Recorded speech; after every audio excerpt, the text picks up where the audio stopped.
Ici Lumière de l'Espérance, la radio du dimanche de Radio Courtoisie. Vous écoutez le libre journal des auditeurs et des musiciens dirigé par Didier Rochard, préenregistré le 30 juin 2014, diffusé dimanche 13 juillet de 18h à 21h. Il est diffusé en différé lundi 14 dans la nuit de 2h à 5h, dans la matinée de 7h30 à 10h30, puis à la demande sur le site internet de Radio Courtoisie. Ce libre journal est réalisé par Jean-Édouard et Franck. Attention, exceptionnellement, vous ne pourrez pas intervenir au cours de cette émission, mais vos courriers seront les bienvenus. Notez bien notre adresse, Radio Courtoisie, 61 boulevard Murat, 75 016, Paris.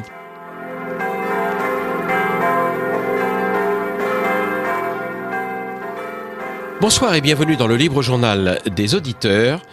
Cette émission, chers auditeurs, vient en suite de la précédente, du 22 juin dernier, au cours de laquelle j'ai eu la joie et l'honneur de recevoir le colonel Michel Lepargneux. Le thème de cette émission est Pétain de Gaulle, une nouvelle donne historique et une nouvelle vision de l'histoire. Et cette émission étant préenregistrée, vos messages ne pourront pas nous parvenir. Par conséquent, le colonel Lepargneux ne pourra pas y répondre directement, mais vos messages écrits seront non seulement les bienvenus, mais sont tout à fait souhaitables, tant le sujet de cette émission va prêter, évidemment. C'est de l'histoire, et c'est de l'histoire qui nous touche encore aujourd'hui au premier chef, et tant donc cette émission va certainement rappeler des souvenirs ou poser des interrogations à beaucoup d'auditeurs. Alors, à la suite de l'émission du 22 juin, merci chers auditeurs pour le très très grand nombre de réactions que j'ai eues. La plupart sont tout à fait enthousiastes, la plupart sont également très pertinentes, c'est-à-dire que nous avons eu des questions, j'ai même reçu des documents, et j'en remercie l'auditeur, en particulier sur les vues prospectives du maréchal sur la guerre future. C'est fort intéressant, nous aurons sans doute l'occasion de traiter, de répondre à tout cela dans une troisième émission, que je vous annonce d'ores et déjà. Elle aura lieu le 7 septembre prochain, car je suis persuadé qu'aujourd'hui, compte tenu de l'importance du travail du colonel Lepargneux, nous n'aurons pas épuisé notre sujet. Par conséquent, il y aura au moins 3 volets à ces relations entre Pétain et de Gaulle.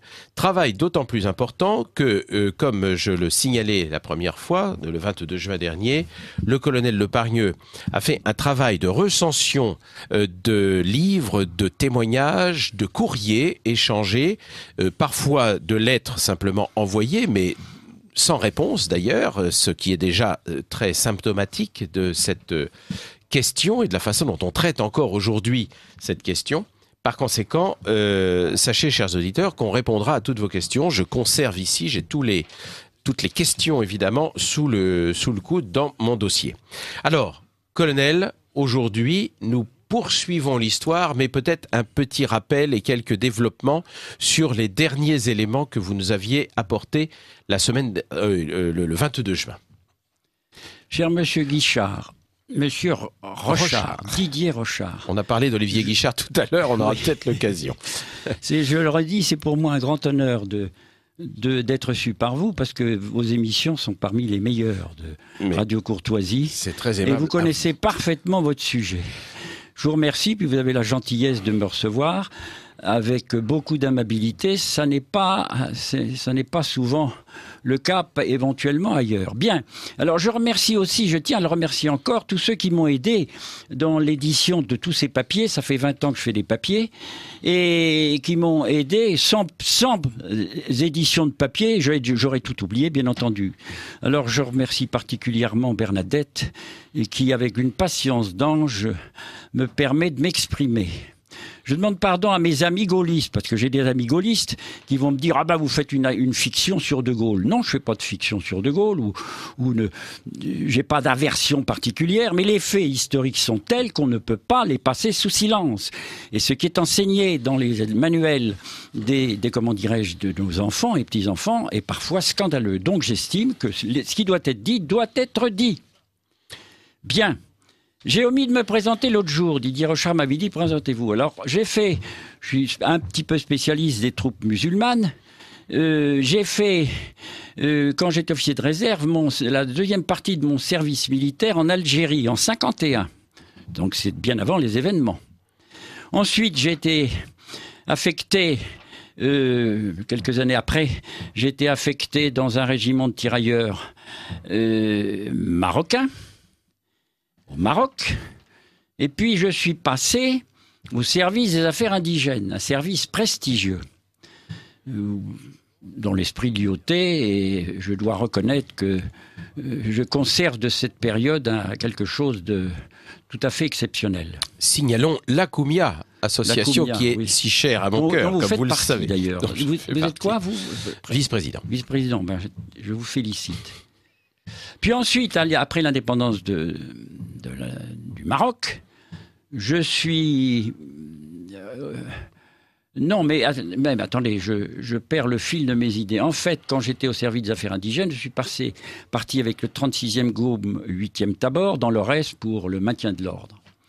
En revenant, lorsque l'indépendance a pris, le Maroc est devenu indépendant, j'ai été versé tout naturellement dans le service des affaires algériennes et j'ai pratiquement fait toute la guerre d'Algérie comme chef de SAS. Et... d'ailleurs, même après l'indépendance, on m'a réaffecté en Algérie en 1963. Je ne vais pas m'étendre sur la mission pacificatrice des SAS. Nous avions une mission militaire de sécurité et surtout administrative. Nous nous occupions de l'état civil, nous faisions des dispensaires, nous assurions les constructions d'écoles, une liaison permanente avec la population. Et je dois dire, je tiens à le dire, pendant ces 6 années, contrairement à ce qu'on peut raconter, j'ai l'ambiance les relations entre les Français, les pieds noirs et les indigènes étaient bonnes. Je ne dis pas qu'il n'y a pas eu des exceptions, mais on vous raconte des inepties.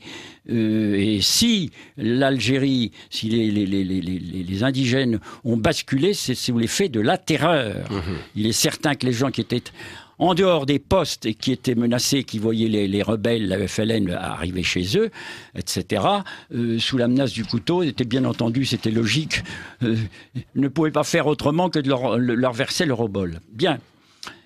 Après, lorsque c'est terminé, après 63, je suis revenu en France, j'étais chasseur alpin, et en fin de carrière, j'ai passé le concours supérieur de l'intendance, j'étais intendant militaire, chef de service. Bon. Je précise que je suis dans ma 88e année. Pourquoi je précise ça? C'est que j'avais déjà 13 ans quand les Allemands sont arrivés chez nous. Et j'ai pu observer à la fois le comportement des Allemands, le comportement admirable de mon père qui a fait face à cette arrivée des Allemands. Nous en reparlerons tout à l'heure. Bien. Et au moment du débarquement, j'avais 17 ans. Et nous étions, je précise d'ailleurs que nous résidions au pied des Hauts-Fourneaux de Caen, sur la route de Caen à Troarn, pas très loin de Pegasus Bridge, et que nous sommes restés sur un point fixe, si vous voulez. C'était la fin du front, en quelque sorte. Vous avez entendu parler de la poche de falaise, bien entendu. Donc cette partie-là est restée en partie fixe. Et nous avions des tirs de harcèlement réguliers entre Allemands qui occupaient notre propriété et les Anglo-Canadiens qui nous recevaient, qui nous envoyaient des obus. Nous sommes restés pendant au moins 3 semaines. Et on ne pouvait pas coucher dans la maison parce que les obus pétaient dans la toiture. Donc mon père nous avait mis dans... nous couchions sous les granges à foin, ce qui fait que les obus pétaient en surface, c'était moins dangereux. Bien, nous reverrons un petit peu tout à l'heure. Donc je vous demande, comme la dernière émission, de bien vouloir prendre un papier et un crayon, parce que j'ai des références d'ouvrages à vous donner, et il est absolument indispensable. Moi, je parle, mais en réalité, je ne fais que m'appuyer sur des livres d'historiens sérieux, et non pas des historiens en culotte courte ou des historiens de salon, comme j'ai pu en entendre d'ailleurs sur cette chaîne. Vous nous l'avez dit. Bien. Alors je vais reprendre très vite ce que nous avons dit la dernière fois, de façon à ce qu'il y ait une certaine transition. Bon, dans la première partie, je me suis exprimé et j'ai dit que j'étais choqué par le traitement médiatique qui était réservé à Pétain et à De Gaulle. Le général de Gaulle, on le voit partout, hein. Les rues, les places, les avenues, etc.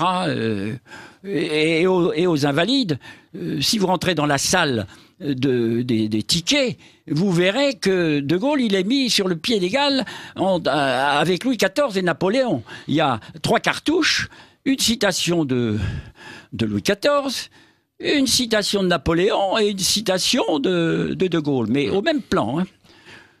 Dans toutes les cérémonies officielles, vous constaterez qu'on vous refile un montage sonore où on entend la voix de De Gaulle, même s'il n'était pas présent au combat, peu importe, on entend la voix de De Gaulle, et puis on vous recolle des images de Gaulle. Quand vous visitez le musée de l'armée, je dirais que c'est scandaleux, vous ne voyez que De Gaulle pratiquement. Pétain, il a disparu. Complètement.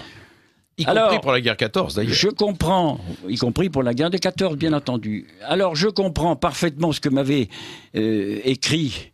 Je connaissais bien Georges-Paul Wagner et j'avais trouvé ça, ce qu'il m'avait écrit excellent. En raccourci, Georges-Paul Wagner disait « Le De Gaulle statufié et canonisé est la grande imposture de notre temps ».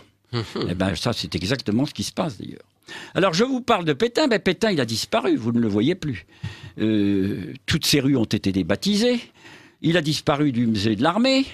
Dans les listes scolaires, on n'entend plus parler des mérites du maréchal Pétain, sauf à considérer que c'est un traître et le complice d'Hitler dans la déportation et le génocide des Juifs. Ça, c'est la citation, c'est le discours du président Chirac le 16 juillet 1995. Moi, j'ai été profondément choqué.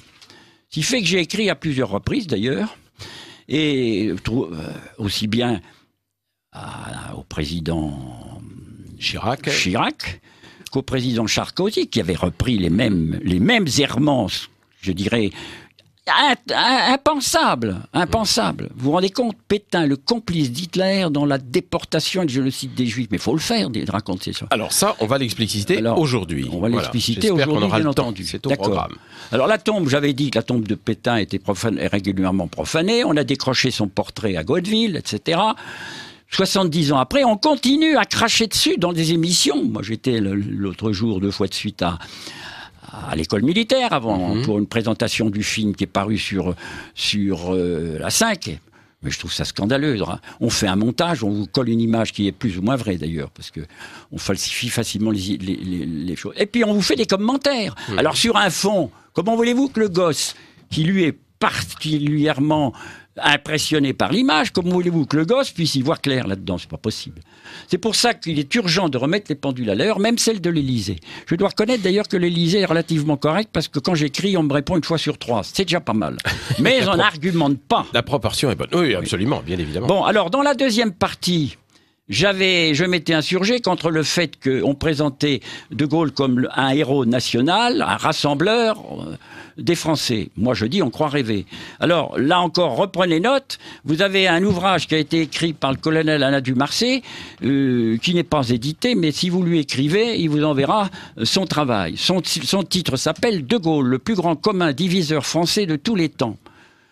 J'aime beaucoup ce travail parce qu'il est excellent et il est très structuré. Souvent, vous tombez sur des livres d'histoire, vous avez du mal à la pêche pour savoir le renseignement que vous voulez. Il est très structuré, donc c'est un moyen de travail considérable.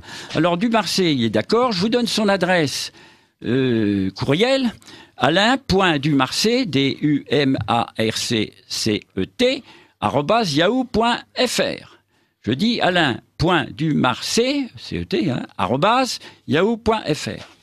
Alors, à propos de cette citation qui est bonne, ça me fait rire parce que, ça m'amuse quand je vois la citation de Jacques Perret, qui avait dit « De Gaulle a été général à titre temporaire et général de division à titre définitif ». Voilà. Au 2e degré, le jeu de mots est excellent. Bon, nous avons traité de l'assassinat de Darlan, de l'élimination de Giraud, permettant à De Gaulle d'accéder au pouvoir. Nous avons également rappelé certaines citations de François-Georges Dreyfus et de Dominique Vénère concernant la responsabilité personnelle du général de Gaulle dans cette catastrophe nationale que fut l'épuration et la division des Français depuis ses premiers discours de Londres. Vous pouvez prendre les ouvrages de Dreyfus, vous pouvez prendre ceux de Dominique Vénère, De Gaulle, la grandeur et le Nant, et vous retrouverez tout ça. Bien. Alors, on a, dans un deuxième paragraphe, nous avions dit que le général de Gaulle était considéré comme le libérateur de la France. Moi, je dis, on croit rêver, hein. Parce que c'est pas de Gaulle qui a libéré la France, bien entendu. C'est d'ailleurs lui-même, je vais vous reciter son texte, lui-même l'a reconnu, hein. Ce sont les Américains, les Britanniques, les Alliés et cette magnifique armée d'Afrique, mis sur pied sur les directives du maréchal Pétain par Weygand, Giraud, Delattre, etc. D'ailleurs, je vous recite cette citation que j'ai extraite d'un ouvrage écrit par Roger Belin, Lorsqu'une république chasse l'autre, 58-62, Souvenir d'un témoin, édité chez Michalon, juin 1999, page 199. Voilà ce que dit De Gaulle. Parce qu'il a quand même, De Gaulle, de temps en temps, il a quand même une lueur de lucidité. Il faut être honnête. Hein. Alors De Gaulle dit ça. Cette victoire n'est d'ailleurs pas la nôtre. L'action de nos forces, qu'elle fût celle de nos armées ou celle de la résistance, vous entendez, n'a été d'aucun poids dans le résultat final.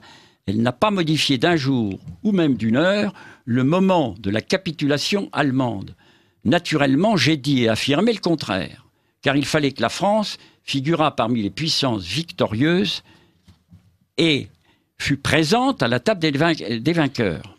Je dirais, ironie du sort, De Gaulle ne fut présent ni à Yalta ni à Potsdam.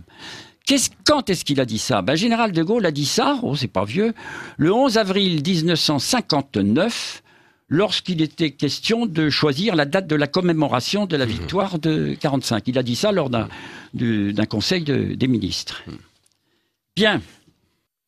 Troisième volet que nous avons évoqué, on a à propos de la résistance.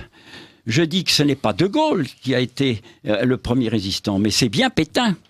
Comment Pétain a-t-il été le premier résistant? Eh bien parce qu'avant de signer l'armistice, non pas le 18 juin, comme De Gaulle l'a sans arrêt répété, mais le 22 juin avec effet du 25 au matin, Pétain a donné des ordres très précis à Hunsinger, au général Hunsinger, en lui disant surtout dans votre discussion à Rotonde, ne cédez ni la flotte, ni l'Empire, ni la FN, car demain ça va nous servir de carte maîtresse. Après l'armistice, 22 juin je dis, le 16 juillet 40, il a refusé à Hitler l'utilisation de la ligne Rabat-Tunis, parce que Hitler voulait y amener ses matériels de guerre. Mais il a été catégorique, il a dit pas question. Et je dis 16 juin parce que c'était après comment dirais-je, Mercel-Kébir. Absolument. 3 juillet. Eh ben, Pétain était très logique, il a dit, moi l'armistice, je la respecte de A à Z, mais vous la respecterez, donc vous n'aurez pas la ligne. Hitler s'est incliné. Il a fait disparaître, Pétain a fait disparaître son service de renseignement, il l'a fait disparaître dans la nature, et Payolle a continué à envoyer les renseignements aux Britanniques, etc., etc., pas de problème. Puis ensuite, en septembre, c'est pas vieux, en septembre 40, il envoie Weygand en Afrique du Nord pour reconstituer une armée. Lors des protocoles de Paris, Pétain a refusé de céder à Hitler les bases d'Alep, de Bizerte, d'Oran et de Dakar. Et puis, lorsqu'il y a eu lieu le débarquement en 1942, eh bien, les Allemands voulaient que nous déclarions la guerre aux Américains. Pétain a dit non, pas question, il n'a pas déclaré la guerre. Et enfin, je dirais que finalement, il a refusé aux Allemands la disposition de la flotte en donnant des ordres de sabordage, ce qui a été fait au moment où les Allemands voulaient prendre la flotte à Toulon. Et je dis que j'ai rappelé que dans son procès, Pétain avait parfaitement expliqué pourquoi il n'avait pas pu faire partir la flotte avant, parce que n'oubliez pas, il ne faut pas oublier, que dès juin 40, Hitler avait, avec son plan Attila, il avait, compte tenu du fait que les Allemands avaient déclaré la guerre, il était donc parfaitement en position, en possibilité d'empêcher d'une façon instantanée, en quelque sorte, de faire sortir la flotte. Alors on pensait faire sortir 100 navires, alors que les Italiens pouvaient à la fois miner, etc. Bien. Alors, je peux lire un très court passage d'un message d'auditeur dans ce libre journal des auditeurs de Lumière de l'Espérance, la radio du dimanche de Radio Courtoisie, qui reçoit le colonel Le Pargneux pour la deuxième partie, le deuxième volet de l'émission Pétain de Gaulle, une nouvelle vision de l'histoire. Donc, le corps du message de cet auditeur, message que nous avions reçu trop tard la semaine, le 22 juin dernier. Donc, faire sortir la flotte de Toulon aurait été d'autant plus absurde que sans couverture aérienne, elle aurait été coulée sans aucun problème par les Italiens ou la Luftwaffe, qui possédaient déjà des bombes guidées. Le Prince of Wales et le Ripples, qui sont 2 navires de ligne anglais, ont été coulés en moins de 30 minutes par une attaque aéronavale japonaise au large de Singapour. C'est tout dire de l'avenir des tas de ferrailles cuirassés face à l'aviation. Voilà le message de l'auditeur qui corrobore complètement à la fois les propos du colonel Le Pargneux et puis les propos de Pétain, évidemment. Bon, alors à propos des mérites de la résistance, je ne discute pas. Les résistants de la première heure, les réseaux, les maquis, il n'y a aucun problème. Mais je voudrais évoquer la résistance des maires et des fonctionnaires qui, au lieu d'aller se réfugier à Londres avec leur famille ou d'aller ailleurs, d'ailleurs, il n'y a pas que Londres, sont restés à leur poste faisant face à l'occupant pour assurer leur mission. Je pense à mon père. D'ailleurs, je vais vous lire un petit passage après. Il faut parler aussi, alors ça c'est une autre sorte de résistants, les résistants de la dernière heure. Ceux qui, habillés en civil, tiraient dans le dos, mais je l'ai vu chez moi, tiraient dans le dos des Allemands, foutaient le camp en vitesse, ils disparaissaient, puis laissaient le maire se débrouiller avec les représailles. Vous imaginez ? Tout à fait. J'ai vu ça chez moi. Notez qu'il y a un nom a totalement disparu également du panthéon de nos résistants, c'est celui d'Henri Freinet, par exemple. Ouais. Henri Freinet qui a quand même mis sur pied les grands réseaux de résistance et qui aujourd'hui est totalement évincé de la libération de la France. Il y a une toute petite plaque dans la cour du ministère des anciens combattants rue de Bellechasse et c'est quasiment tout. C'est un nom qui a disparu totalement des personnalités qui ont véritablement animé la résistance de l'intérieur et pas à quelques centaines de kilomètres. Bien, alors puisque j'ai dit que je fais l'éloge de mon père, j'y vais et il le mérite bien.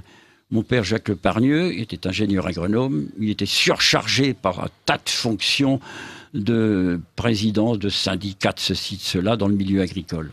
Je me souviendrai toute ma vie comment cet homme, c'est un grand bonhomme, je peux vous le dire, comment cet homme fit face avec fierté, honneur et fermeté, après avoir accueilli tous ces réfugiés venant du Nord, faisant face à l'arrivée des Allemands, et à tous les problèmes liés aux réquisitions de l'occupant, en sachant dire non quand il le fallait, et cela non pas à Londres, mais face aux troupes d'occupation sur le terrain. Je dois vous dire que ce n'était pas évident du tout. Je voudrais bien savoir quelle responsabilité effective avaient à l'époque tous ces beaux détracteurs du maréchal, et qui ont aujourd'hui la critique si facile, bien assis dans leur fauteuil. Je me souviens aussi de ma mère, traitant les Allemands de Boches à leur arrivée, ce qui lui valut d'être emmené à la commandanture, et faillit très mal tourner. Oui, chacun fait de la résistance à sa manière. Les uns noyés anonymes dans un défilé, quand on est dans un défilé, on est quand même moins. Les autres individuellement face à l'occupant allemand.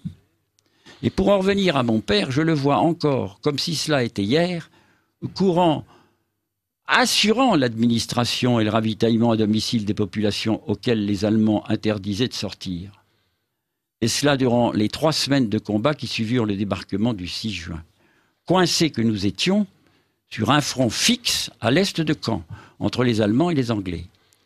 Puis assurant l'évacuation en bon ordre de toute la population du village vers le sud, quand il ne fut plus possible de tenir, puis emmenant cette population en exode et en réorganisant à son retour la reconstruction du village. Alors pendant cette période des 3 semaines, moi qu'est-ce que je faisais ? J'ai exécuté les ordres de mon père, je m'occupais à un certain moment d'aller le matin chercher les vaches qui étaient mortes la nuit, tués par les obus qui nous tombaient. On les amenait, on tirait avec un cheval, on les amenait, on les montait, on les dépeçait avec les bouchers du village et l'après-midi on distribuait la viande. Ça, les gens n'ont jamais bouffé de la viande aussi bonne en juin. Bien, les vaches étaient dans un état excellent. Par contre, le pain, on avait 50 grammes. Hein. Bien. Alors, je vais donc aborder aborder la troisième partie. J'ai fait ce rappel, mais ce n'était pas inutile. Je vais donc aborder la troisième partie et je vais évoquer quelques points d'histoire qui méritent une réinformation. Hein. Je vais parler d'abord du faux appel du 18 juin. Ensuite, la nécessité de l'armistice en juin 40.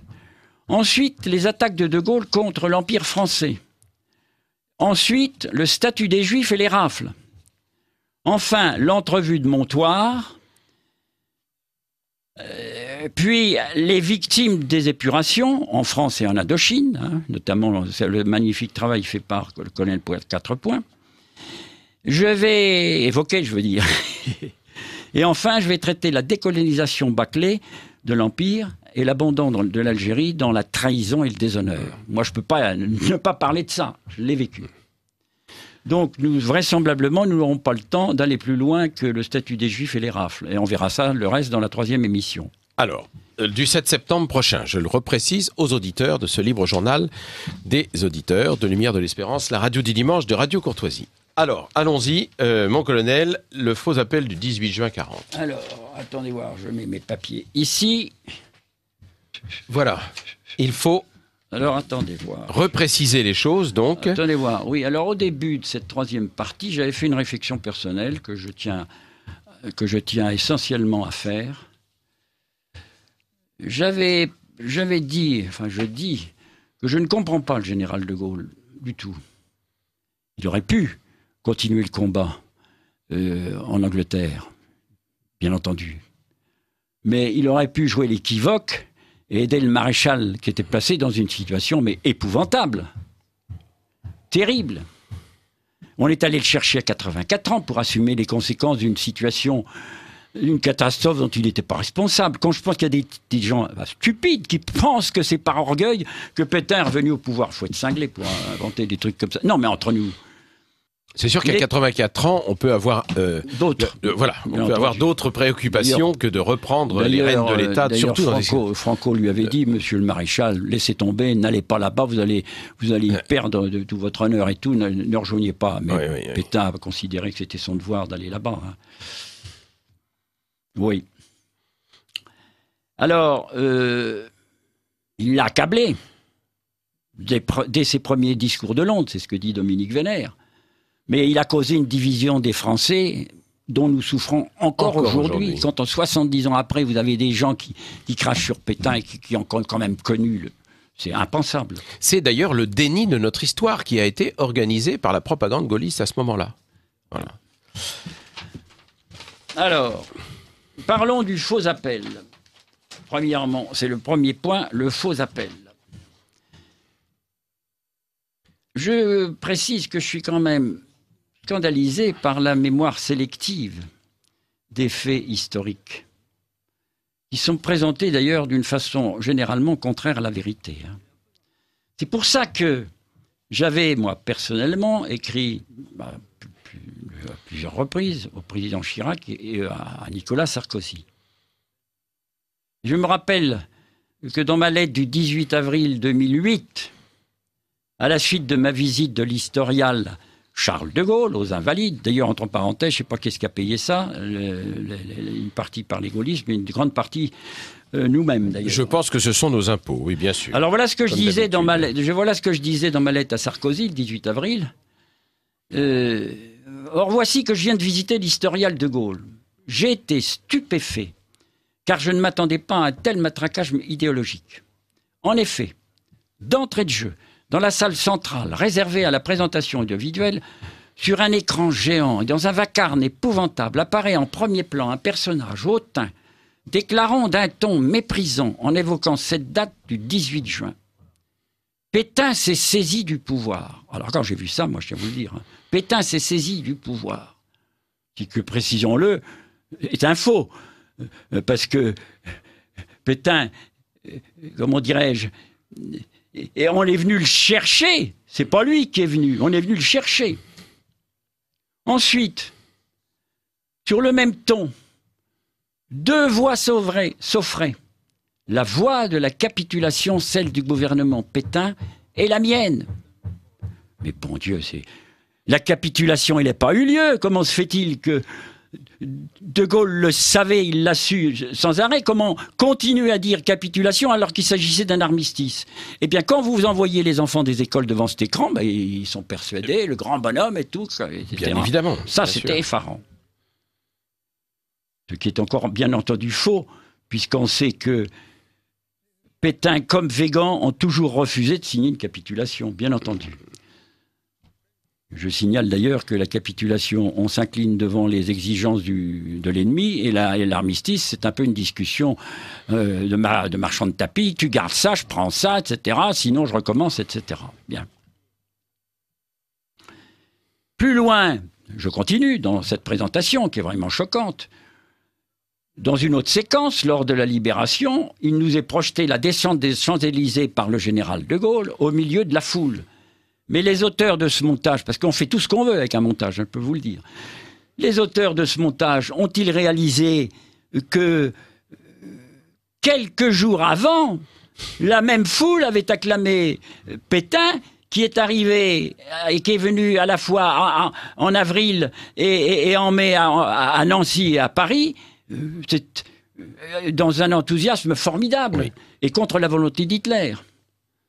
C'est pour ça que les Français, pour moi, ils sont assez versatiles.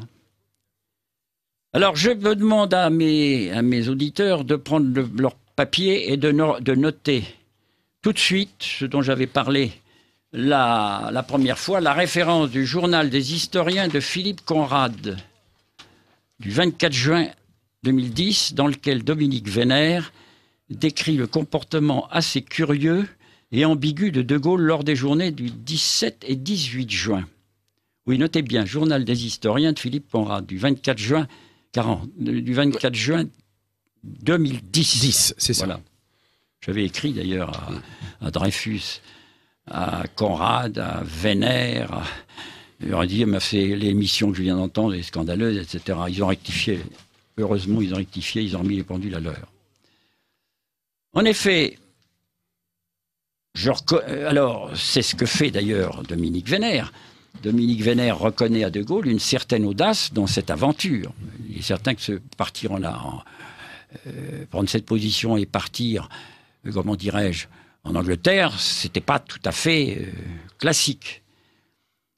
Mais Vénère n'en pose pas moins la question de savoir, c'est dit en filigrane, mais c'est quand même, quelle a été la réelle motivation de Gaulle. Il est supposé qu'il profita de cette situation exceptionnelle pour redorer son blason vis-à-vis de ses camarades, qui, à la suite de sa captivité peu glorieuse durant la Première Guerre mondiale, il fait remarquer que De Gaulle, certes, hésitera, mais que sous la pression de Churchill, décidera finalement de s'engager dans la dissidence. Parce qu'en 17-18, il hésitait. Hein. Oui. Il hésitait. Et puis à partir du 19, le ton a changé, il s'est engagé d'une façon. Alors, je précise, je reviens en arrière, je précise, le 16 juin 40, à Bordeaux, De Gaulle est là. Au moment où Pétain est en train de constituer son gouvernement, il est là, il écoute. Et il pense qu'on va le reprendre dans le gouvernement qui est en formation. Il était secrétaire d'État, n'oublions pas, à la Défense, dans le cabinet de Paul Reynaud, qui a démissionné à ce moment-là. Et il attend de savoir si finalement on a besoin de lui et si on va le reprendre. Or, ce n'est pas le cas. Il est déçu et il confie à un colonel de son état-major. Il lui dit, écoutez, c'est bon, ils ne veulent pas de moi. Dans ces conditions, je fous le camp à Londres. Et le lendemain, avec pas mal de bagages, il profite de l'avion de Général Speer et il s'en va, il s'embarque. Alors, c'est pas moi qui parle. Hein. Je vous signale que vous trouverez ça chez Jacques Izorni, dans son ouvrage « Au bout de notre peine », chez La Table Ronde, édition La Table Ronde, page 113.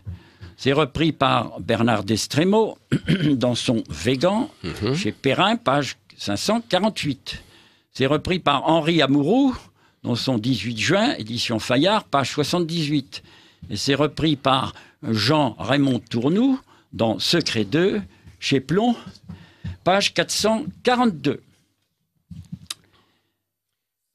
De Gaulle est présenté par Spire, il est présenté à Churchill.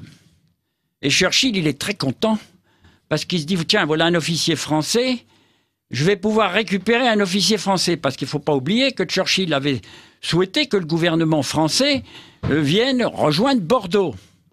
Et il était un peu dépit. Tout le monde a décliné l'offre de rejoindre Londres. Quand je dis Bordeaux, erreur, Londres. Londres, bien sûr, Londres. oui, on avait corrigé. Rappelons à ce moment-là que Pétain a toujours, et à plusieurs reprises, avait déclaré qu'il n'abandonnerait jamais les Français, bien entendu, et qu'il resterait avec eux pour partager leur misère. D'ailleurs, je cite ce que Pétain a déclaré. « Il est impossible, sans déserter, d'abandonner la France. Le devoir du gouvernement est, quoi qu'il arrive, de rester dans le pays, sous peine de ne plus être reconnu comme tel. Priver la France de ses défenseurs naturels dans une période de désarroi général, c'est livrer à l'ennemi, c'est la livrer à l'ennemi, c'est tuer l'âme de la France. Je resterai parmi les peuples français, le peuple français, pour partager ses peines et ses misères. » Vous trouvez cette référence dans Pétain face à l'histoire de Le Greniec, Chenel, page 168. Nouvelles éditions latines. Oui, nouvelles éditions latines. C'est alors que, après avoir pesé le pour et le contre, De Gaulle va faire son appel du 18 juin. Appel qui d'ailleurs ne sera pratiquement pas entendu. Est-ce qu'il l'a fait de lui-même? Est-ce qu'il a été influencé par Churchill? De toute façon, son appel était très raisonnable. Il était destiné aux troupes qui arrivaient de Dunkerque, qui avaient réembarqué, qui avaient redébarqué en Angleterre, et celles de Narvik. Et à ceux des Français auxquels il s'adresse en métropole en leur demandant de rejoindre Londres. À partir du 19, le ton va changer. Et il y a plusieurs appels, il y a plusieurs versions de cet appel. Mais à partir du 19, comme je le disais, le ton va changer. Mais, alors c'est là où il y a un véritable scandale. Le texte écrit que vous voyez partout, enfin partout, pas tout à fait partout, mais de nombreuses plaques du 18 juin, cet appel qui est court, surmonté des deux drapeaux qui sont croisés, où vous voyez, il est fait allusion à une capitulation. Là encore, je dis, il n'y a pas eu de capitulation, mais armistice.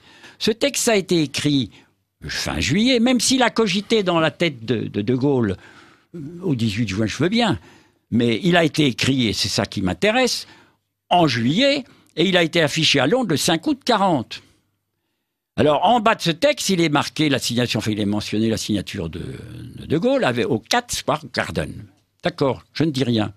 Mais alors, là où je vois rouge, c'est quand je vois sur certains panneaux, notamment à Versailles, que en bas à gauche, on a effacé la traduction en anglais et on a collé la date 18 juin. Alors un petit enfant peut me dire, mais regardez grand-père, vous voyez, capitulation 18 juin 40. C'est un faux en écriture fantastique, scandaleux. Moi j'ai écrit au maire de Versailles en lui disant 2 fois de suite, et puis le troisième il m'a répondu, il m'a dit j'y peux pas grand-chose, c'est la Fondation de la France libre. Alors j'ai écrit au président de la Fondation de la France libre, qui avait été, je crois, président directeur du musée d'ailleurs, qui m'avait jamais répondu quand je lui avais dit que Pétain avait disparu du musée. Ben, j'attends toujours deux correspondances officielles en accusé de réception, j'attends toujours la réponse du directeur de la Fondation de la France libre. Le président de la Fondation de la Charles de Gaulle a été correct, il m'a répondu. Mais la France libre, j'attends toujours sa réponse. C'est quand même un sacré faux, ça. Alors ça, je ne l'admets pas. Bien. Je vous conseille, là encore, prenez votre crayon et notez bien. Allez voir dans l'ouvrage Pétain et De Gaulle, de Jacques Le Grognec, Chénel, annexe 2, page 373 à 377. Allez-y, hein. Pétain et De Gaulle, Jacques Le Grognec, Chénel, annexe 2, page. Vous avez là 3 ou 4 pages magnifiquement commentées, avec les photos et tout. Des photos, il n'y a pas là le 18 juin, mais il y en a où il y a le 18 juin. Alors j'avais téléphoné, comment il s'appelle, à Le Grognec, en lui disant, mais mon général, où c'est que vous avez trouvé ça? C'est fantastique, vous avez trouvé. Il m'a dit, mais c'est pas moi qui ai trouvé ça, c'est Soustelle qui a trouvé ça. Alors... Soustelle, qui, je le rappelle pour les jeunes générations, Oui, fut le responsable du BCRA, donc des services secrets, appelons-les comme ça. En temps de guerre, ça couvre beaucoup d'autres choses, mais enfin bref, le BCRA à Londres. Alors je précise que même De Gaulle, le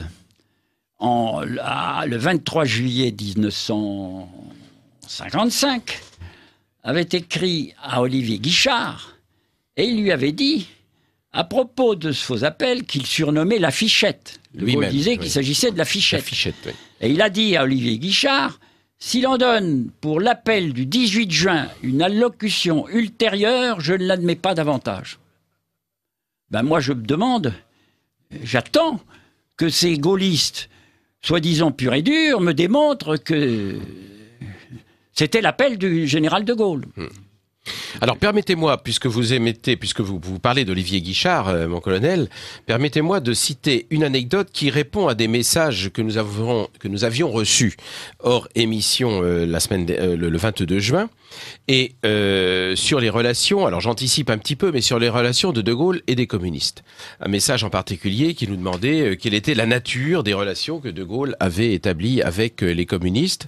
Un message qui nous disait que De Gaulle allait voir systématiquement Staline avant les élections en France pour avoir l'appui des communistes, dont l'appui de Tillon, qui était le responsable, le ministre ou le vice-ministre de l'aviation. Et donc, j'anticipe un tout petit peu.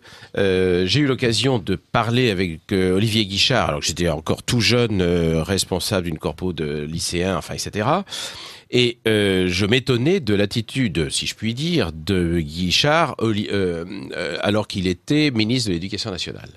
Et on rentre en discussion, c'était pendant un cocktail, enfin, etc. Très, très sympathique d'ailleurs, parce que j'étais vraiment... je n'étais rien, mais enfin, il discutait très franchement. Et à un moment donné, il m'explique que le général de Gaulle, à cette époque-là, à la fin de sa vie, était presque aveugle déjà. Enfin, il avait de gros problèmes de vue, et que c'est la raison pour laquelle il y a toujours un ministre qui venait le chercher à la passerelle de l'avion pour l'aider, en fait, à descendre cette passerelle sans risquer de tomber. Et un jour, Olivier Guichard monte à la passerelle, c'était son tour, il était encore jeune ministre, et il critique, en quelque sorte, il fait des remarques un peu rudes au général de Gaulle concernant je ne sais plus trop quelle affaire, etc. Et de Gaulle, et ça c'est Olivier Guichard qui me l'a dit, de Gaulle reprend Guichard en lui disant « Mais enfin mon petit Guichard, vous n'avez pas encore compris que je suis ici pour installer le communisme sans la guerre civile. » Voilà. C'est une anecdote, ça ne vaut que pour le prix de l'anecdote, mais puisqu'on citait Olivier Guichard, c'est Olivier Guichard lui-même, baron du gaullisme, qui me racontait cette anecdote. On continue, si vous le voulez bien, oui, pardonnez-moi. Je précise, pour terminer, que si vous allez regarder dans les mémoires de guerre, Tome l'appel 40-42, avant-propos document, page 267, vous n'y trouverez que le véritable appel du 18 juin, mais pas la fichette. Pas la fichette. C'est quand même important.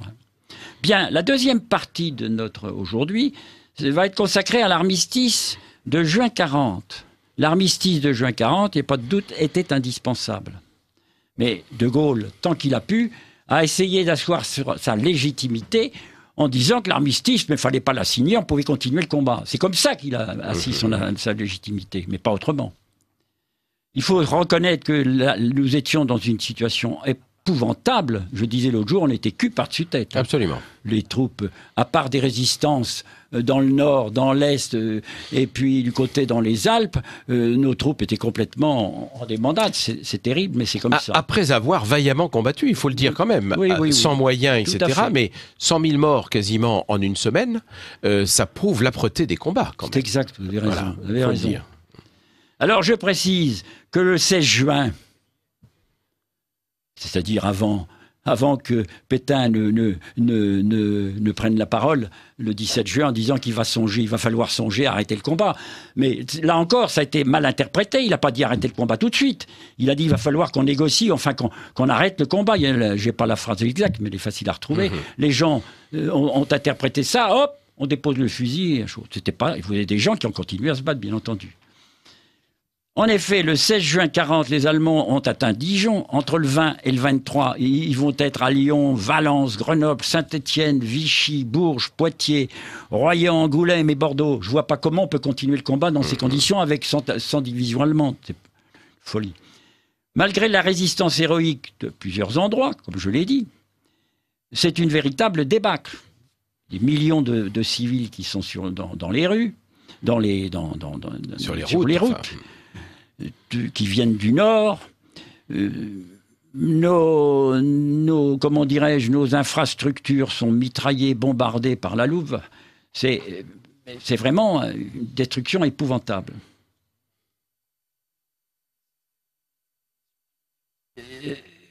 Il est évidemment, a priori, c'est plus le moment de discuter, de savoir si on peut ou on ne peut pas. Ça, c'était une évidence. Oui, l'armistice était indispensable, il ne faut pas hésiter à le dire. Alors, c'est réuni, il n'y a pas très longtemps, le 14 janvier 2010, à l'école militaire, s'est réuni un colloque qui était organisé par la commission d'histoire militaire française, et dont le thème était l'armistice de 40, faute ou nécessité. Et on a littéralement, enfin, comment dirais-je, les conférenciers, Louis-Christian Michelet, dont j'ai cité d'ailleurs les ouvrages en première émission, et le capitaine de frégate Bernard Legout, qui est auteur d'un ouvrage très intéressant qu'il a réédité, 39-45, les mensonges de juin 40. C'est édité chez Jourdan. C'est un ouvrage récent de 2012. Alors aussi bien Michelet que Legout et d'autres intervenants, il n'y avait pas que lui, ont démontré qu'effectivement on ne pouvait pas faire autrement que le réduit breton c'était une vue de l'esprit, mais qu'il fallait bien entendu arrêter les combats. On n'avait plus ni le temps, ni les moyens de transporter les troupes et le matériel en Afrique du Nord. On n'avait pas le nombre de bateaux voulus, et ni le temps. Quant à nos armements et nos avions que le gouvernement de Pétain avait fait partir la veille, et oui, parce que là encore, on raconte des erreurs. Tous nos avions sont foutus le camp. Ils sont partis, ils ont rejoint l'Afrique du Nord. Mais malheureusement, ils n'étaient pas en état de combattre. C'est là encore, on ne pouvait pas continuer le combat. Voir les ouvrages du général de Grognac, tout à fait, qui lui était effectivement au Maroc à ce moment-là. Donc, ces historiens ont conclu qu'on ne pouvait pas faire autrement que d'arrêter le combat, sinon c'eût été une nouvelle catastrophe. Pourquoi ? Mais parce que, nous allons le voir tout à l'heure, mais les Américains, Hitler aurait pu instantanément, après l'armistice, passer en Afrique. S'il n'y avait pas eu l'armistice, il passait en Afrique. Bon, alors, je vais citer quand même, c'est intéressant, plusieurs auteurs. Churchill, je vais commencer par citer Churchill. Voilà ce que dit Churchill. Au général Georges, le 8 janvier 1944, à Marrakech, il déclare « En juin 1940, après la bataille du Nord, l'Angleterre n'avait plus d'armes. Nous n'avions pas vu la question des chars et celle de l'aviation sur un plan suffisant. L'armistice nous a, en somme, rendu service. Hitler a commis une faute en l'accordant. Il aurait dû aller en Afrique du Nord, s'en emparer pour poursuivre sur l'Égypte. Nous aurions eu alors une tâche bien difficile. » Alors je donne ma référence. Vous regardez Pétain, Gloire et sacrifice de Jacques Le Grognac et Chénel, page 115. Vous regardez l'histoire de Vichy, de François-Georges Dreyfus, édition de Fallois 2004, page 157. Ils ne disent pas autre chose, c'est exactement ce qui fut remarquablement démontré par le colonel Louis-Christian Michelet. Il a 90 ans actuellement, c'est un polytechnicien, il a fait la campagne de Syrie, c'est pas n'importe qui. Hein. Alors, Hitler avait 3 solutions. Ou bien il débarquait en Angleterre, ou bien il interdisait aux Britanniques l'usage de la Méditerranée en bloquant le détroit de Gibraltar, ou bien il fonçait sur la Libye pour occuper ensuite l'Afrique du Nord. Ben, la première solution, il ne l'a pas utilisée. Il ne pouvait pas, il n'avait pas les moyens. La deuxième solution, elle a foiré. Et la troisième solution, foncer sur la Libye.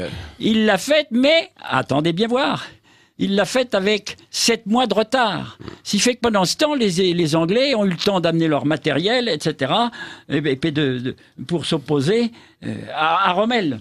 L'attaque de la Libye, 14 février 41. C'est 14 février 41, oui, vous avez raison. 7 mois de retard. C'est pourquoi, si on avait écouté De Gaulle, en juin 40, il n'y aurait pas eu, et s'il n'y avait pas eu d'armistice, on aboutissait à une deuxième catastrophe, comme je l'ai dit, la plus grave encore. Hitler aurait débarqué dès juillet 40 en Afrique du Nord. Oui. Hitler aurait gagné la guerre à la fois contre la France et contre la Grande-Bretagne avant la fin 40. Voilà ce que a remarquablement conclu Louis-Christian Michelet. Alors rappelons ce que disait De Gaulle, ce que disait Churchill à ce moment-là. Churchill a dit « Je n'ai jamais dit que le gouvernement de Vichy, en signant l'armistice, avait commis un acte de trahison, mais j'ai trouvé à Londres quelqu'un qui le prétendait. C'était un général français, je m'en suis servi. » Vous trouverez ça dans la référence, vous trouverez ça dans la légende gaulienne de Louis-Christian Michelet, chez Godefroy de Bouillon, édité en 2008, page 266. Bien. Reprenons une autre personnalité, Henri Amouroux, historien. Henri Amouroux a dit « Aujourd'hui, la nécessité de l'armistice n'est pratiquement pas remise en cause, ce qui bouleverserait De Gaulle. » La référence, la page n'est pas encore tournée, de Henri Amouroux, chez Robert Laffont, 1993, page 12. Il continue. Le gaullisme a imposé l'idée qu'il ne fallait pas signer cet armistice et que Vichy était illégitime. C'est fabuleux, mais ce n'est pas sérieux. Vous trouverez cette référence de cette citation dans Valeurs actuelles du 13 décembre 1943. Pétain et les Américains, également chez Jacques Le Groniec, Nel, en 96, page 341. Là, à mon avis, mon colonel, il y a une petite erreur. L'interview de Valeurs actuelles n'est pas du 13 décembre 1943. Oui, erreur. À mon avis, il doit y avoir une erreur. Alors, je n'ai pas retrouvé la référence, effectivement. Ça doit être une faute. C'est peut-être 2013 ou c'est peut-être... voilà, c'est à revoir dans Valeurs actuelles, en tout cas. Pardon. D'accord. J'allais dire, ça n'est pas sans importance. Ce qui est important, c'est évidemment... Je vais revoir mon... Voilà. Non, mais ce qui est important... Corriger mon texte. C'est le propos de Henri Amouroux. On retrouvera la référence un peu plus loin. De toute façon, on la retrouve dans Pétain et les Américains de Jacques Le Groniec, que vous venez de signaler. Je vais le noter, ça. Bon, alors... Comme je l'ai dit tout à l'heure, il fallait bien entendu que Pétain légitime sa... Que De Gaulle légitime. Que De Gaulle légitime sa dissidence. Sa dissidence en justifiant, en prétendant que l'armistice ne devait pas être. Alors, j'ajoute, si vous le voulez bien, dans ce libre journal, une minute des auditeurs de Lumière de l'Espérance, la radio du dimanche de Radio Courtoisie, qui reçoit le colonel Lepargneux. J'ai même une anecdote d'ailleurs, que je n'ai pas encore pu vérifier, mais elle est dans un livre, alors je crois, de Chambon peut-être. Il était question que De Gaulle ait rencontré pendant l'Exode, donc pendant cette grande descente vers Bordeaux, De Gaulle aurait rencontré Paul Reynaud dans le château, sans doute le château d'Amboise, où Paul Reynaud avait pris ses quartiers quelques heures. Et dans ce château d'Amboise, Paul Reynaud aurait donné l'ordre, est-ce un ordre écrit, c'est ça que je recherche aujourd'hui, mais aurait donné l'ordre à De Gaulle d'éventuellement partir en Angleterre pour représenter la France en Angleterre. Donc il serait parti avec un ordre de mission, lui enjoignant de représenter la France en Angleterre. Ça, c'était le 15 ou le 16 juin, et De Gaulle arrivait le 18 exact, et rentrait en dissidence de sa propre initiative, en quelque sorte. Mais il serait parti avec un ordre de mission. Tout à fait, mais vous avez parfaitement raison de mettre ce détail, je ne l'ai pas marqué, mais c'est exact. Mais je rechercherai, je retrouverai la référence exacte. Justement, je continue, et ça c'est la suite. Refusant, Weygand lui dit, lui écrit, lui télégraphie, lui demande de revenir en France. De Gaulle prétextera peut-être qu'il n'a pas pu avoir d'avion, je n'en sais rien. Mais à la suite de son refus, sa promotion au grade de général, à titre provisoire, à lui comme aux autres d'ailleurs, parce qu'il n'était pas le seul, sera annulée par décision du 22 juin 40. Puis il sera mis à la retraite par mesure disciplinaire en décision du 23 juin 40 avec le grade de colonel. Ça, c'est à vérifier, c'est à voir au journal officiel du 24 juin 40. Décision qui a été prise par un gouvernement légal, je tiens à le préciser, celui de la Troisième République qui était présidé par Albert Lebrun. Absolument. Alors, quelle est la troisième personnalité parce que c'est intéressant, qui parle de la nécessité de l'armistice? Eh bien, écoutez, la troisième personnalité, ouvrez bien vos oreilles, c'est De Gaulle lui-même. Il l'a dit au général Audic. Il a dû le dire aussi au général Georges. Il faudra que je retrouve l'autre citation. Mais voilà ce que Audic est venu le voir à Londres le 12 décembre 41. Et De Gaulle lui a dit « N'avouez jamais que l'armistice ne pouvait pas être évité. » Vous vous rendez compte? Il a accablé le maréchal Pétain d'avoir signé l'armistice, et en 41, il reconnaît « N'avouez jamais que l'armistice ne pouvait pas être évité. » Moi, ça me dépasse. De toute façon, c'est la théorie du bouc émissaire, bien connue. Il fallait que... Alors, j'invente pas cette citation. Vous la trouverez dans Celui qui a dit non, article de Pierre Chandelier, dans Présent du 20 juin 2001. Vous la trouverez dans Le Dilemme France-États-Unis de Kenneth Pandar, édité chez Self, page 280-288. Vous la retrouverez dans Les Revanchards de l'armée d'Afrique de 40-44 de Louis-Christian Michelet, Godefroy de Bouillon, 1998, page 201-202. Voilà qui est précis. Bravo. Alors, je ne comprends pas, moi, c'est là où je dis, mais enfin, ça ne tourne pas rond. Comment se fait-il que De Gaulle ait prononcé cet anathème que je vais vous lire, aussi monstrueux contre le gouvernement du maréchal? Il aurait pu ne rien dire. Le 2 juillet, c'est-à-dire à la veille comment dirais-je, du 3 juillet, de la veille de l'attaque de Mercier-Biquir. D'ailleurs, j'avais écrit à comment il s'appelle, à Dreyfus, pour lui demander justement qu'il n'y avait pas... Je trouvais pas ça normal. Il est... La veille, il lance cette terrible anathème. Écoutez bien.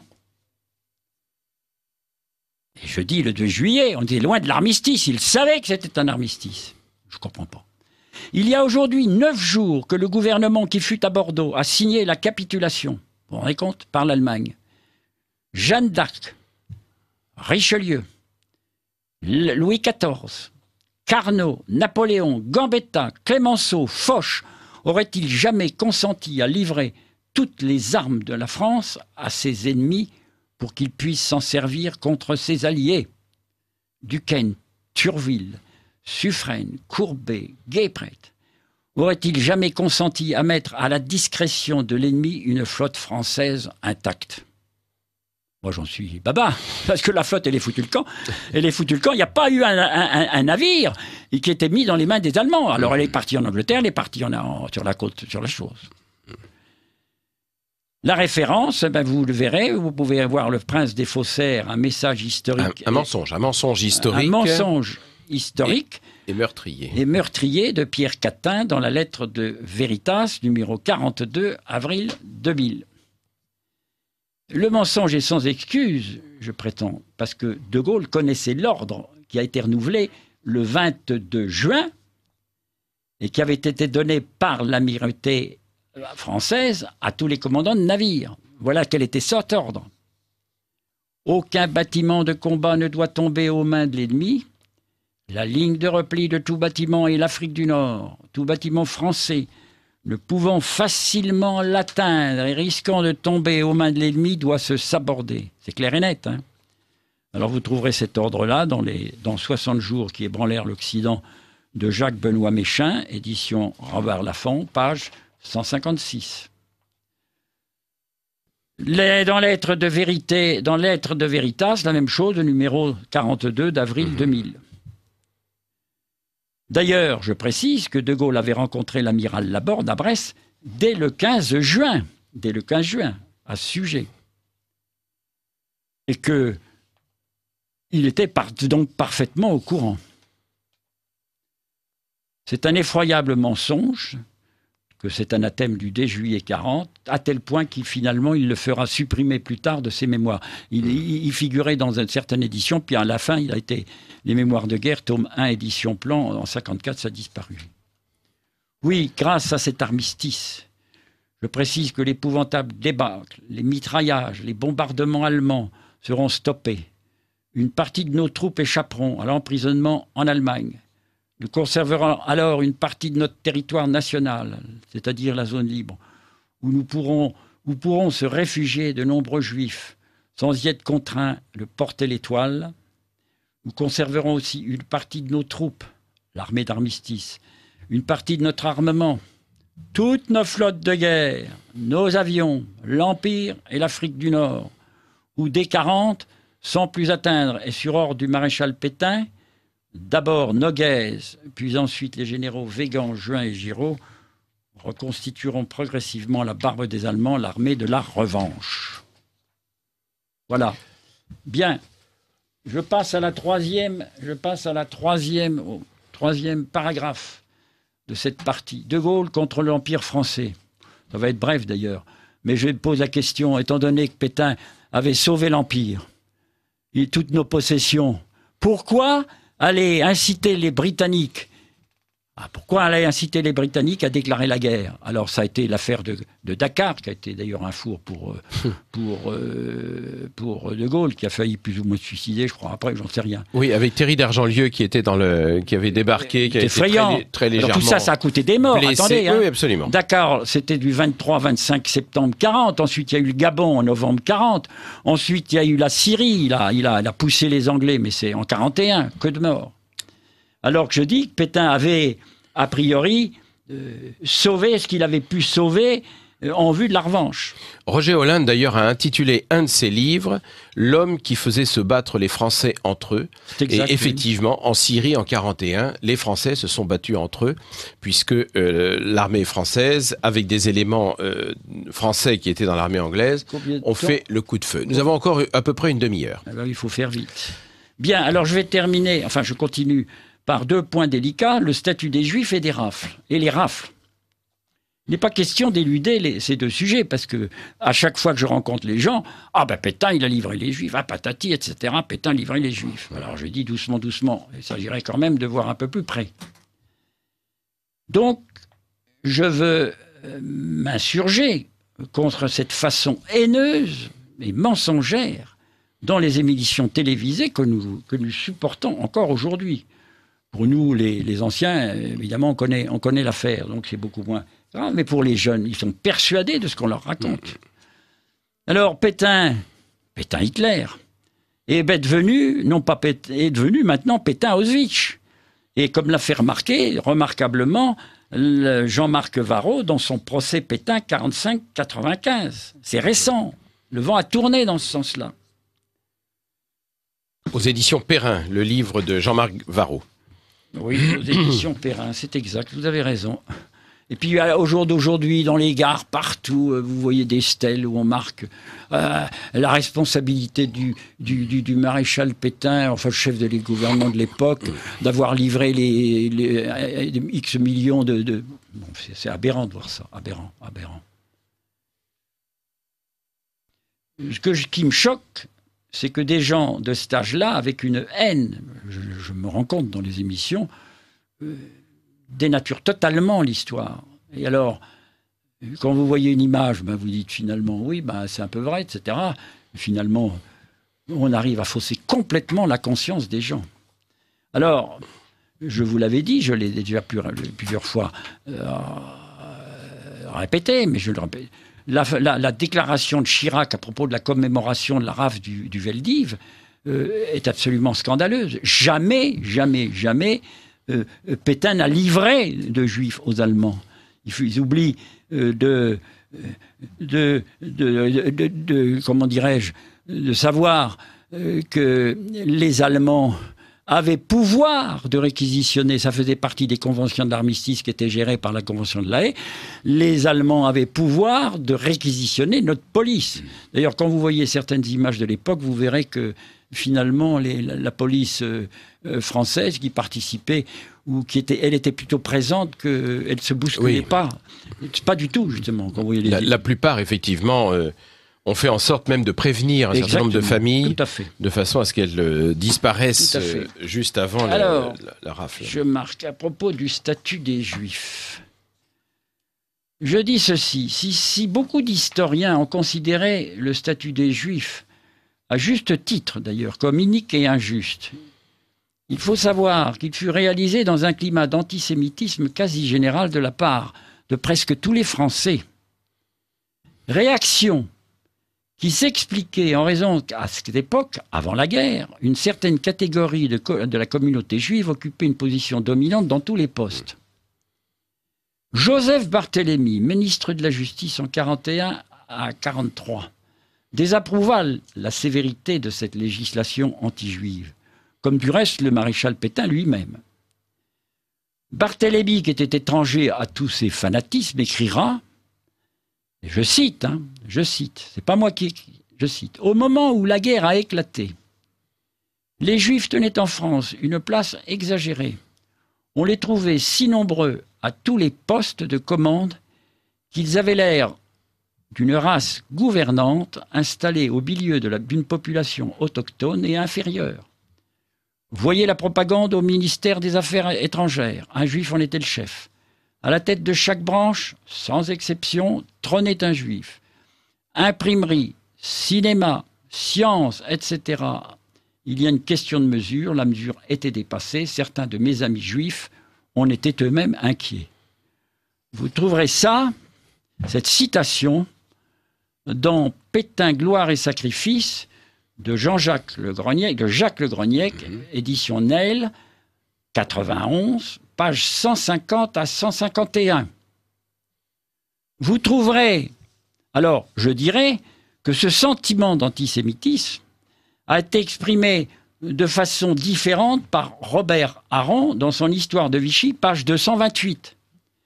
Et ce sentiment également a été exprimé par François-Georges Dreyfus dans son Histoire de Vichy, chapitre 4, page 76, qui déclarait, écoutez bien, c'est Dreyfus qui raconte ça, « Le statut d'octobre 40 ne fera que reprendre ce que, dans le fond d'elle-même, pense la majeure partie de la population, et que cet antisémitisme politique est favorisé, il est vrai, par le sentiment que la France est gouvernée par les Juifs. » Par ailleurs, j'ai toujours Dreyfus, Dreyfus a préfacé un ouvrage remarquable que je vous demande de noter. Prenez votre papier et crayon. Et Michel Boisbouvier a écrit récemment un ouvrage qui s'intitule « Pétain, trahison ou sacrifice ». Ça a été édité par Godefroy de Bouillon en 2008. Alors, j'ai demandé d'ailleurs l'autorisation à Boisbouvier. Je lui ai dit, mais vous avez fait là un travail remarquable, il faudrait au moins que vous puissiez rentrer en conversation avec des gens qui veulent creuser le problème. Alors il m'a dit, mais d'accord, pas de problème, pour leur donner le site. Alors prenez bien, notez, Michel.Boisbouvier, bois comme ça s'écrit comme Boisbouvier, BOISBOUVIER, @sfr.fr. Je répète, Michel.Boisbouvier tout attaché, @sfr.fr. Vous qu'on rentre en contact avec lui, il sera certainement très satisfait parce qu'il a fait un travail depuis des années en profondeur. Et voilà ce que Dreyfus, qui a préfacé son ouvrage. Si l'ouvrage n'avait pas été sérieux, Dreyfus ne l'aurait pas préfacé comme il l'a fait sur 4 pages, je vais vous le dire. Voilà ce que dit Dreyfus.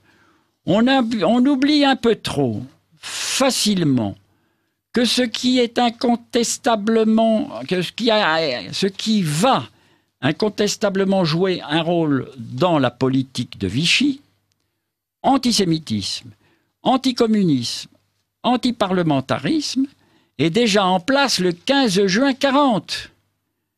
Depuis 1932, la République est devenue xénophobe, mettant en place ce qu'on appelle aujourd'hui la préférence nationale. Loi du 10 août 1932, obligeant les étrangers voulant travailler en France à posséder une autorisation ministérielle spéciale, freinant l'immigration des réfugiés juifs allemands, confère la circulaire Salandro du 14 août 1936. Voilà la citation de Dreyfus que je viens de vous lire. Il faut savoir que les lois du statut, les lois de Vichy, du statut, en réalité, n'étaient pas faites. Elles étaient faites surtout pour contrer les Allemands qui, par ordonnance, voulaient s'initier dans leur censement et dans leur censement des biens juifs. Alors, je me permets là encore de faire dans ce libre journal des auditeurs de Lumière de l'Espérance, la radio du dimanche de Radio Courtoisie, qui évoque Pétain, De Gaulle, une nouvelle vision de l'histoire par le colonel Lepargneux. Je souhaiterais ajouter, pour montrer l'incohérence de nos présidents de la République, que n'oublions pas que Nicolas Sarkozy a fait lire dans toutes les classes des lycées français la fameuse lettre d'adieu à sa maman de Guy Môquet. Présentant Guy Môquet comme le héros de la résistance, jeune français fusillé par les hordes fascistes et le gouvernement de Vichy. Alors, ce qu'il faut savoir, c'est que Guy Môquet n'était pas un résistant au sens propre du terme, puisqu'il avait été arrêté en 1939, membre du Parti communiste, comme son père, qui avait été lui-même arrêté d'ailleurs, donc par la Troisième République, à l'époque, ne l'oublions pas, et que Guy Môquet était en train de distribuer à une station de métro, qui porte aujourd'hui son nom, était en train de distribuer des tracts, et notre ami Serge de Beketch, ayant enquêté sur ce Guy Môquet, a découvert, il y a eu un livre qui est paru d'ailleurs après ça, confirmant tout ça, et Guy Môquet était en train de distribuer des tracts antisémites. Car à l'époque, n'oublions pas que les Juifs dans leur ensemble étaient considérés comme les suppôts de la haute finance internationale, les communistes étant en lutte évidente contre cette haute finance internationale. Donc l'amalgame était fait et ça correspondait évidemment aux accords Ribbentrop lorsque les soviétiques étaient les alliés objectifs de Hitler et du nazisme. Voilà. Alors après, il y a eu tous les développements que l'on sait. Mais enfin, il faut quand même signaler ce genre de choses, faire lire cette lettre incontestablement émouvante, humainement émouvante, mais faire lire cette lettre en présentant Guy Môquet comme étant le héros de la résistance, le jeune héros de la résistance, c'est une escroquerie qui est démentie par l'histoire et je pense qu'il fallait le dire. Alors... combien de temps il nous reste ? Alors, il va nous rester là une petite 13 minutes exactement.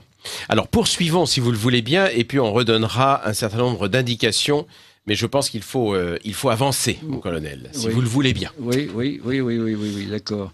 Oui, alors je signale d'ailleurs que ces lois de Vichy étaient faites, c'est très important, pour couper l'herbe sous les pieds des Allemands qui avaient légiféré par ordonnance.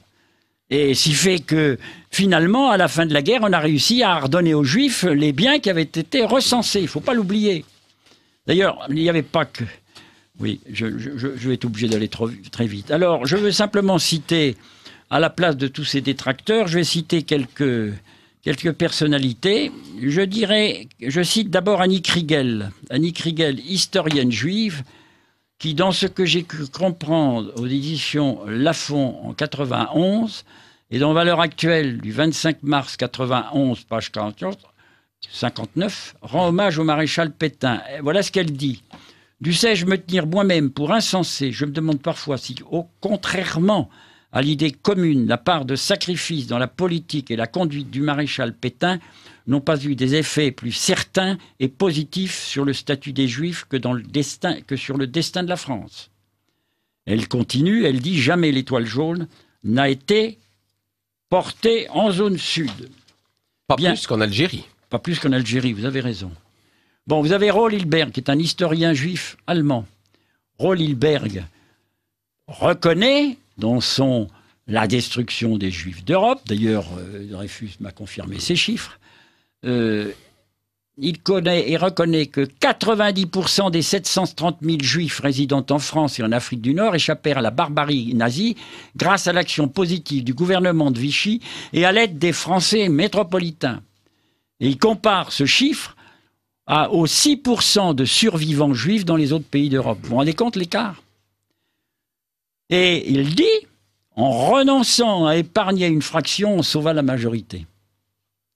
Vous trouverez ça dans La destruction des Juifs d'Europe, d'Hilberg, chez Fayard, puis ensuite chez Gallimard en 2006, pages 1122 et 1123.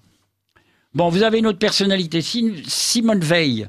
La grande, comme vous dites, oui. En novembre 1942, à New York, écrit ceci. « Je n'aime pas beaucoup entendre des gens parfaitement confortables ici. Traiter de lâches et de traîtres ceux qui, en France, se débrouillent comme ils peuvent dans une situation terrible. Je crois que Pétain a fait tout ce que la situation générale et son propre état physique lui permettaient de faire pour limiter les dégâts. » Vous trouverez ça dans les cahiers de Simone Veil de mars 1987, lettre au professeur Jean Val. François-Georges Dreyfus, la même chose.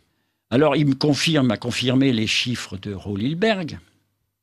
Et il a plusieurs fois dit à ses élèves, lorsqu'il était professeur à la Sorbonne, puis dans les émissions de Radio Courtoisie du 8 novembre 91, puis d'ailleurs le 11 novembre 2004, voilà ce que dit Dreyfus. Si le maréchal Pétain avait rejoint Alger en novembre 1942, comme on lui avait demandé à plusieurs reprises, lui, Dreyfus, ne serait pas là aujourd'hui.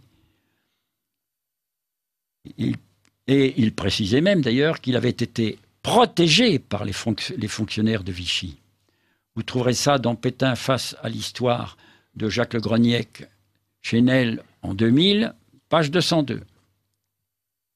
Puis, je vous l'ai dit, de nouveau, le 11 novembre 2004, Dreyfus, à propos de la réédition de son histoire de Vichy chez De Fallois, Dreyfus dit « Vichy a été nécessaire et utile ». Vous vous rendez compte?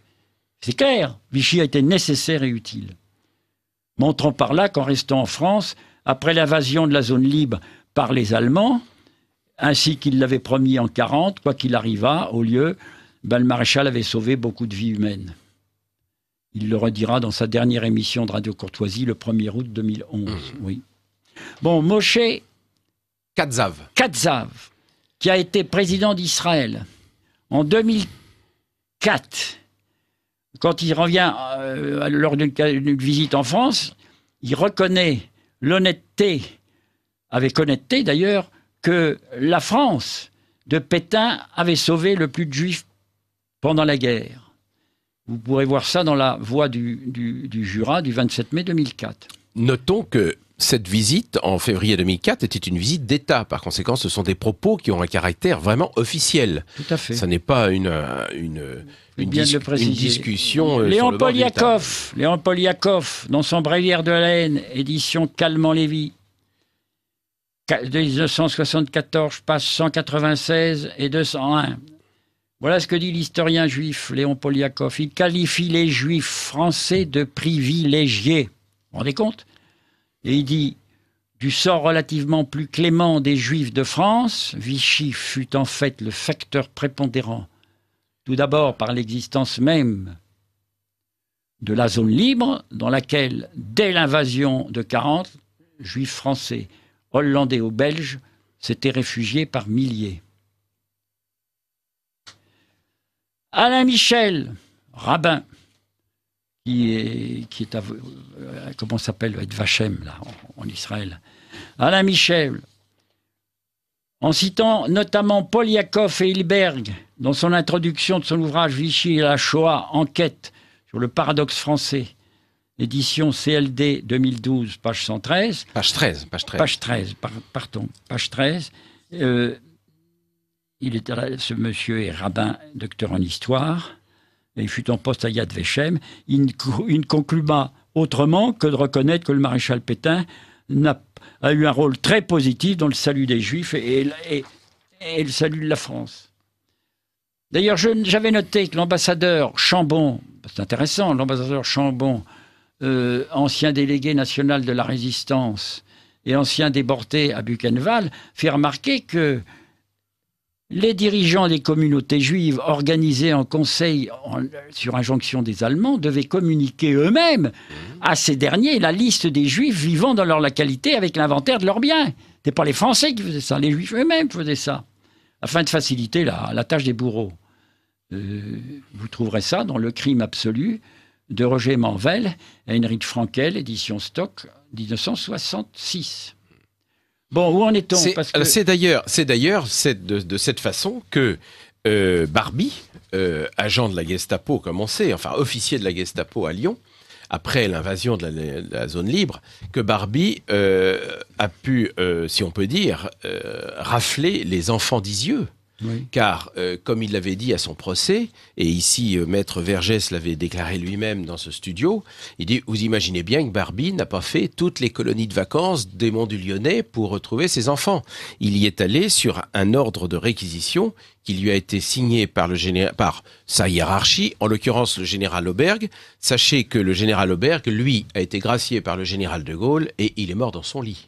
Ouais. Alors que Barbie a été, récupéré par une opération barbouzarde qui a coûté très cher à la France, d'ailleurs, sous l'ère Mitterrand. Alors, mon colonel... À mon avis, on arrête là On arrête là, pour être très clair. Je rappelle à nos auditeurs qu'il y a une première émission avec le colonel Lepargneux qui a été donnée en direct le 22 juin. Celle-ci, du 13 juillet, est en différé. Elle a été préenregistrée et par conséquent... je vous invite à vous procurer la cassette. Si vous souhaitez poser des questions à la suite de cette émission, ne vous gênez pas, chers auditeurs. Le colonel Lepargneux y répondra dans une troisième émission. Nous continuerons, bien évidemment, le plan, car le travail du colonel Lepargneux est absolument écrit, il est considérable. Et cette prochaine émission aura lieu en direct le 7 septembre. Je vous invite donc à écouter cette dernière émission, enfin cette dernière peut-être pas d'ailleurs, nous verrons en fonction de votre réaction. Toujours est-il que le 7 septembre, il y aura une prochaine émission. Voilà, je vous souhaite un très beau 14 juillet, j'espère qu'il se passera dans de bonnes conditions. Un mot encore de conclusion, mon colonel. Oui, non, c'est pas la conclusion, je vais simplement rappeler comment dirais-je, l'ouvrage de Boisbouvier et son adresse qui n'hésite pas à les auditeurs à discuter avec Michel Boisbouvier, parce que le problème de la rave des Juifs que nous allons traiter la fois suivante est un problème extrêmement important. Bien et sûr. Il en connaît un rayon là-dessus. Il a énormément travaillé sur cette question-là. Et en gros, l'idée de Boisbouvier, c'est que Pétain, Laval et Bousquet, ils ont fait tout ce qu'ils ont pu pour essayer de limiter la casse. Alors que c'est pas ça du tout qu'on raconte. Exactement. C'est sur ces propos que nous allons nous quitter. Beau 14 juillet et à dimanche prochain.